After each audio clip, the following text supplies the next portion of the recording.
Hello வணக்கம். இது உங்கள் சிவி ஜோன். சொல்லாரும் எப்படி இருக்கீங்க? இப்போ பற்றின ஒரு சம்பவம் நடக்குது. அதாவது அரண்டவன் கண்ணுக்கு இருண்டதெல்லாம் பேயின்னு சொல்லுவாங்கள்ல, அந்த மாதிரி பவித்ராவோட கண்ணுக்கு இப்போல்லாம் பார்த்தீங்கன்னா முத்துக்குமரன் தான் வராங்க. எப்போ பாரு முத்துக்குமரன். ஏம்மா காலையில் எந்திரிச்சியம்மா, அது யாரால் எந்திரிச்சா? முத்துக்குமரன். ஏம்மா நீயே தானே எந்திரிச்சா? பரவாயில்ல, இருந்தாலும் கனவுல அவர் வந்து டிஸ்டர்ப் பண்ணிட்டார். ஓ சரி, சாப்பிட்டியே? ஒழுங்கா எப்படி இருக்குது? சரியில்லைங்க, இது காரணம் சாப்பாடு இல்லை முத்துக்குமரன். ஏம்மா? இல்லை, போகும்போது அவர் போனார், அவரை பார்த்துட்டு சாப்பிட்டா எனக்கு ஜீரணம் ஆகலை. இந்த மாதிரி வந்துட்டு தேவையில்லாத விஷயங்களை வந்து இப்போ வந்து நிறைய பண்ணிகிட்ருக்காங்க. இன்றைக்கி ஒஸ்ட்டு பெர்ஃபார்மன்ஸ் யாருன்ற விஷயங்கள் போயிட்டுருக்கு. அதில் ஒஸ்ட்டு பெர்ஃபார்மன்ஸாக கேவலமாக நிறைய பேர் பண்ணவங்க இருக்காங்க. ரயான் இருக்கார். அதாவது இப்போ ஜெயிலில் வந்துட்டு டெவிலில் ஒழுங்காக பண்ணலன்னு சொல்லிட்டு இவங்களை தூக்கி உள்ளே போட்டாங்க, ஜாக்லினை. இப்போ அவங்க ஒஸ்ட்டு பெர்ஃபார்மன்ஸில் வந்துட்டாங்க. அடுத்தது யாரை போட்டாங்க? ரயானை தூக்கி போட்டாங்க. அப்போ அவர் ஒஸ்ட்டு பெர்ஃபார்மன்ஸில் வரணும். அப்படி இல்லைன்னா சௌந்தர்யா வரணும். சௌந்தர்யாவை சொல்லிட்டாங்க. விஜய் விஷால் ஏஞ்சலாக இருக்கும்போது ஒன்றும் பண்ணல. சரி, இதில் ஏதாவது பண்ணாரா? அதுலேயும் ஒன்றும் பண்ணல. சத்யா என்ன பண்ணார்? ஒன்றும் பண்ணல. அஞ்சிதா என்ன பண்ணாங்க? அஞ்சிதா வந்து ஆர்ப்பாட்டம் தான் பண்ணாங்க. ஆர்ப்பாட்டம் பண்ணால் அந்த டாஸ்க்கு ஒழுங்காக பண்ண மாதிரி அர்த்தமா? அப்புறம் எதுக்கு ராணுவம் வந்து ஜாக்லின் வந்து சொல்கிறாங்க? அதே மாதிரி யார்? ஆர்ஜி ஆனந்தியில் ஒன்றும் ஒரு மண்ணும் கிடையாது. ஏஞ்சல்லாம் வந்துட்டு என்ன மொக்கையாக பண்ணாங்க. இவங்களெல்லாம் விட்டுட்டு முத்துக்குமரன் தான் வந்து இந்த அம்மாவுக்கு ஒஸ்ட்டு பர்ஃபார்மன்ஸ் தான். சரி, இது ஃபஸ்ட் டைம்னு கேட்டிங்கன்னா தொடர்ந்து ஒரு 3 வாரமாகவே வந்துட்டு ஒஸ்ட்டு பர்ஃபார்மன்ஸில் முத்துக்குமரன்.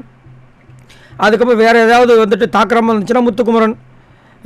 அதுக்கப்புறம் வந்து சின்ன ஆக்டிவிட்டி டாஸ்க் வந்தாலும் முத்துக்குமரன். இப்போ முத்துக்குமரன் கூட சேர்ந்து மஞ்சரியும் கலாய்க்க ஆரம்பிக்கிறாங்க. எதுக்கு? நான் ஒன்றும் புரியல. சரி, என்னோடய கேள்வி என்னென்னா, பவித்ரா அப்படி என்ன கிழிச்சாங்கன்னு எனக்கு சத்தியமாக புரியல.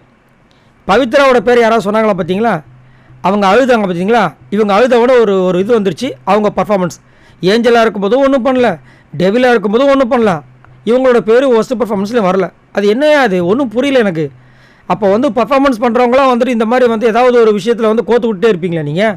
அதுவும் அவர் வந்து டெவிலாக இருக்கும்போது அவங்க கண்ணுக்கு முத்துக்குமரனாக தெரிஞ்சாங்களாம். ஆமாம், வன்மத்தில் நீங்கள் முத்துக்குமரனாக பார்த்தீங்கன்னா அப்புறம் அவரோட கேரக்டர் எப்படி தெரியும்? அதே மாதிரி அவரால் பேச முடியும். அதை வச்சே வந்து எல்லா இடத்துலையும் ப்ளே பண்ணாராம். மற்றவங்களாம் என்ன பண்ணாங்க? சரி, நீங்கள் டெவிலாக மாறும்போது உங்கள் டீம் என்ன பண்ணாங்க? புதுசாக ஏதாவது முயற்சி பண்ணிங்களா? அப்போ உங்கள் டீம்லேருந்துலாம் எடுத்து சொல்லியிருக்கணும். புதுசாக ஏதாச்சும் ட்ரை பண்ணியிருக்கலாம், இல்லை ஏதாச்சும் டிஃப்ரெண்ட்டாக எஃபோர்ட் போட்டிருக்கலாம். சரி, கரெக்டு தான். நீங்கள் என்ன போட்டிங்க? நீங்கள் என்ன எஃபர்ட் போட்டிங்கம்மா? உங்கள் டீம் தான் என்ன எஃபர்ட் போட்டுச்சு? பேசி பிடிங்கி போயிட்டு இந்த பொண்ணு வர ரொம்ப ஒஸ்ட்டுங்க. இதனாலேயே பேர் கெட்டு போகுது. இந்த வீக் ஃபுல்லாகவே அது வேறு அவங்களுக்கு இன்னொரு வருத்தம் வேறையா. இந்த வீக் ஃபுல்லாகவே முத்துவை பார்த்தாங்களாம். முன்னாடி இருந்த மாதிரி இல்லையா? ஆமாம், கொஞ்சம் மண்டையில் முடி அதிகமாகிடுச்சு, மீசை கொஞ்சம் வளர்ந்துருக்கு, ரெண்டுத்தையும் சரிச்சு விட்டுடலாமாம்மா? சொல்லுமா. அதுக்கப்புறம் நிறைய வந்துட்டு இடங்களா அவர் எங்கன்னு தேடினாங்க. நீங்கள் எதுக்கு தேடுறீங்க முதல்ல? இல்லை, நான் கேட்குறேன், நீங்கள் எதுக்கு தேடுறீங்கன்றேன். அவர்னா லவ் பண்ணுறீங்களா நீங்கள் தேடுறதுக்கு? பிடிக்கல, அப்புறம் எதுக்கு தேடுறீங்கன்னு கேட்குறேன். பிடிக்கவும் பிடிக்காதான், அவரை தேடவும் செய்வாங்களாம். அவர் தேடும்போது கிடைக்கலாம், இங்கே வந்து ஒஸ்ட்டு பர்ஃபார்மன்ஸாக போட்டுருவாங்களாம். ஏடா போங்கயா நீங்கள். ரயானு, ஜாக்லின்னு, சௌந்தர்யா, விஜய் விஷால், சத்யா, அஞ்சிதா, ஆனந்தின்னு இவ்வளோ பேர் இருக்காங்க. இவங்களெல்லாம் விட்டுட்டு நான் இவரை தான் சொல்லுவேன்னு சொல்லிட்டு அவ்வளோ கங்கணம் கட்டிட்டு பண்ணிகிட்டு இருக்காங்க. உண்மையிலேயே பார்த்தீங்கன்னா இவங்களோட பேர் டேமேஜ் ஆகிறதுக்கு முக்கிய காரணமே இது தான். ஏன்னா நல்லா ஒருத்தங்க வந்துட்டு வரும்போது இவங்க வந்து நான் பர்ஃபார்மன்ஸ் பண்ணுறேன்னு சொல்லிட்டு அவங்கள போய்ட்டு அட்டாக் பண்ணும்போது அங்கே பெருவாரியான இருக்க ரசிகர்லாம் இவங்களை போட்டு கலாய்க்கும் போது அப்படியே டவுன் ஆகிடுவாங்க. தேவையாது. சரி, நீங்கள் உங்களோட கமெண்ட்ஸை சொல்லுங்கள். பவித்ரா ஜனனி இந்த வீக்லி டாஸ்கில் அப்படி என்ன பண்ணாங்க? அதே மாதிரி நான் சொன்னேன் பார்த்தீங்களா, இவங்களாம் என்ன பண்ணாங்க? இவங்களெல்லாம் அவரை என்னை கேட்டிங்கன்னா முத்துக்குமரன் நல்லா தான் பண்ணார். உங்களோட கருத்தை சொல்லுங்கள். பாய் நண்பர்களே.